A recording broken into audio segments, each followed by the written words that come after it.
Motivation is loud. Discipline is silent. Motivation screams when the music hits right, when the quote lands deep, when the video gives you chills. Discipline whispers when you're exhausted, when the room is quiet, when no one is watching. Motivation shows up when life feels light. Discipline shows up when life becomes brutal. And that difference right there, that is why most people never become anything. Because most people build their lives on a feeling, and feelings are unstable. They wait to feel ready. They wait to feel confident. They wait to feel strong. They wait to feel inspired. But discipline does not wait. Discipline moves anyway. Every single day, your mind negotiates with you. Skip today. Start tomorrow. You've done enough. You deserve rest. One day won't matter. That voice sounds reasonable, comfortable, safe. But listen carefully. That voice is not your enemy. It's worse. It's your weakness speaking out loud. Discipline is not about fighting the world. It's about refusing to obey that voice. No one is born disciplined. No one wakes up elite. No one accidentally becomes dangerous. Discipline is built through repetition, built through discomfort, built through doing what you hate long enough that your identity starts to change. And here's the truth. Nobody wants to post on social media. Discipline hurts more than failure. At first, failure lets you stop. Failure gives you an excuse. Failure gives you sympathy. Discipline gives you none of that. Discipline forces you to continue when quitting would feel better. And continuation is terrifying, because continuation removes escape routes. Most people aren't afraid of hard work. They're afraid of being trapped in it. They're afraid of committing so deeply that there's no way back to comfort. Discipline demands daily sacrifice, not once, not occasionally, every day. Sleep, pleasure, entertainment, approval, validation. It asks you to say no when your body begs for yes. It asks you to move when your emotions say stop. It asks you to become boring to others and brutal with yourself. That's why so few choose it. Look around you. Most people live in reaction mode. If they feel good, they work. If they feel bad, they quit. If life supports them, they push. If life resists them, they retreat. They are slaves to mood. Discipline does not react. Discipline commands. It doesn't ask, how do I feel today? It asks, what must be done? You don't rise to the level of your dreams. You fall to the level of your discipline. And most people's discipline is fragile. It works when things are calm. It exists when energy is high. It shows up when progress is visible. But pressure exposes truth. Stress breaks their routine. Fatigue erases their habits. Silence kills their effort. Their discipline collapses the moment no one is watching. Yours can't, because the world does not care about intention. It does not reward effort. It does not acknowledge potential. The world responds to one thing only: consistency. Discipline is what trains your nervous system to obey you. At first, your body resists. Your mind complains. Your emotions rebel. You feel slow. You feel forced. You feel fake. That's not failure. That's withdrawal.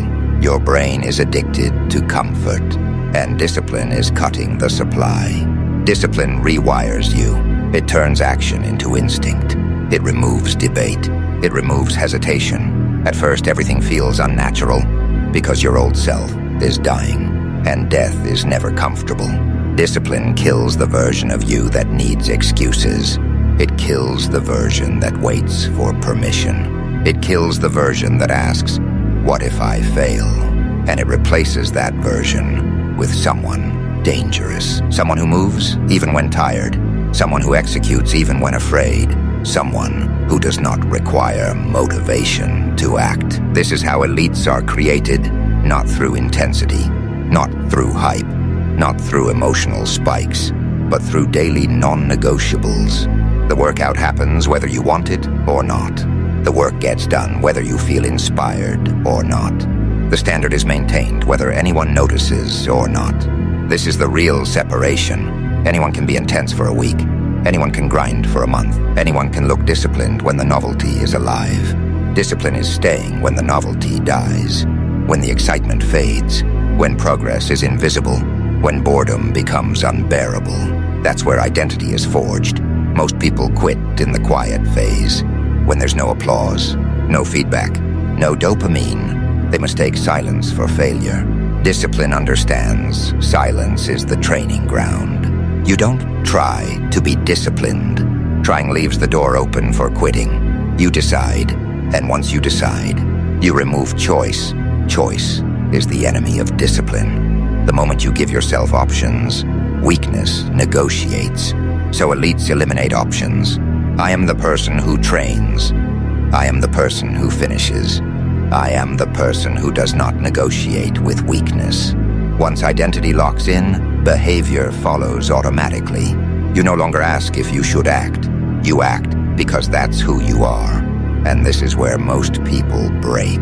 Because discipline doesn't just demand work, it demands isolation. People will start calling you extreme, cold, obsessed, arrogant, not because you changed, but because you stopped matching their comfort level.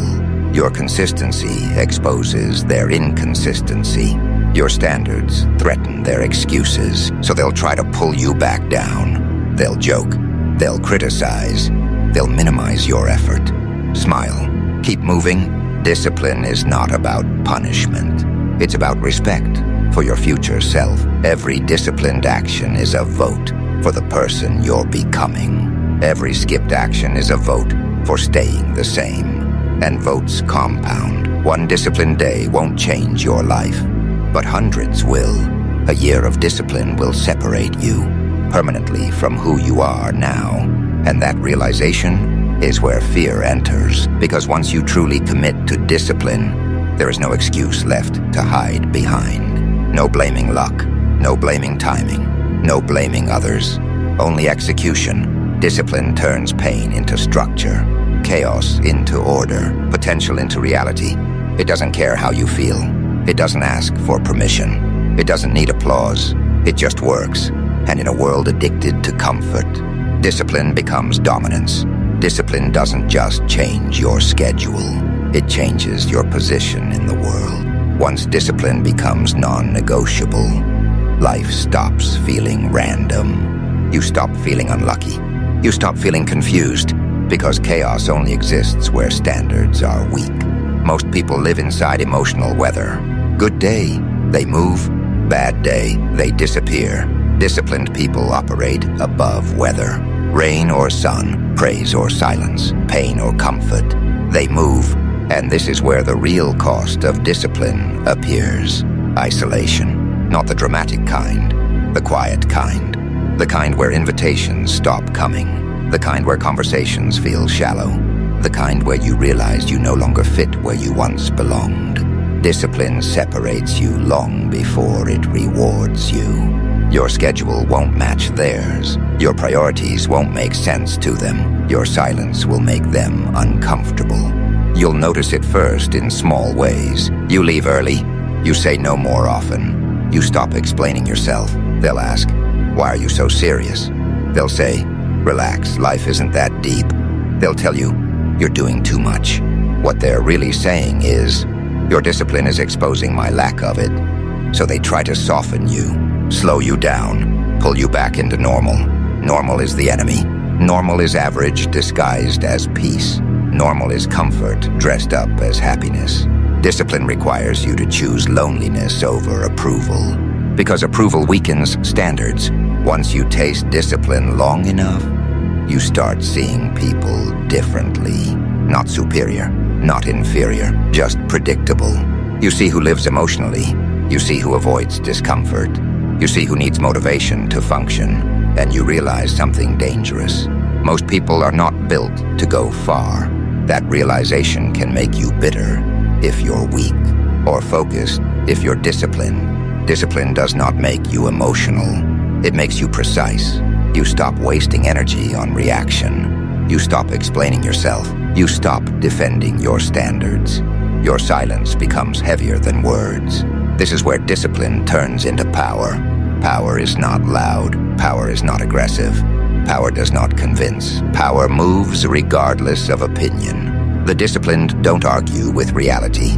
They impose structure on it, and structure compounds. While others talk about balance, you're stacking days. While others chase motivation, you're stacking reps. While others wait for clarity, you're stacking proof. Discipline doesn't give quick rewards. It gives irreversible momentum. At some point, something shifts. You stop forcing yourself. You stop resisting effort. You stop negotiating. Action becomes default. Your body obeys before your mind can complain. Your routine executes without emotion. Your standards hold even under pressure. That's when discipline becomes instinct. And instinct is dangerous because instinct does not hesitate. Fear still exists, but it no longer controls behavior. Fatigue still exists, but it no longer dictates action. Doubt still whispers, but it no longer gets a vote. This is the stage where most people think you're lucky. They see the output. They see the results. They see the confidence. They didn't see the years of boring consistency, the days without progress, the nights where quitting would have felt better. They only see the finished weapon. Discipline sharpens you. It removes softness from your decision-making. It removes emotion from your execution. You stop asking, is this hard? You start asking, is this necessary? If yes, it gets done. That's it. No drama. No overthinking. No waiting. This is why disciplined people intimidate others. Not because they're aggressive, but because they're unmovable. You can't distract them. You can't delay them. You can't emotionally manipulate them. They don't react. They execute. At this level, discipline becomes respect. Respect for time. Respect for energy. Respect for potential. You stop wasting hours. You stop entertaining nonsense. You stop feeding weakness, yours or anyone else's. Your standards become clear. Clear standards create predictable outcomes, and predictable outcomes create dominance. This is where discipline starts changing your environment. Opportunities appear because you're reliable. People trust you because you're consistent. Doors open because you finish what you start. Not because you asked, but because discipline makes you valuable. Value is not confidence. Value is dependability under pressure. That's rare, and rarity creates power. Now here's the final truth most people never reach. Discipline removes hope. Hope is for people who haven't decided. Disciplined people don't hope things work out. They make things inevitable. They don't need belief. They need systems. They don't need motivation. They need standards. Once discipline is locked, success becomes boring. Not exciting, not dramatic, predictable, and predictability is the highest form of control. This is why discipline scares people, because once you commit fully, there is nowhere left to hide.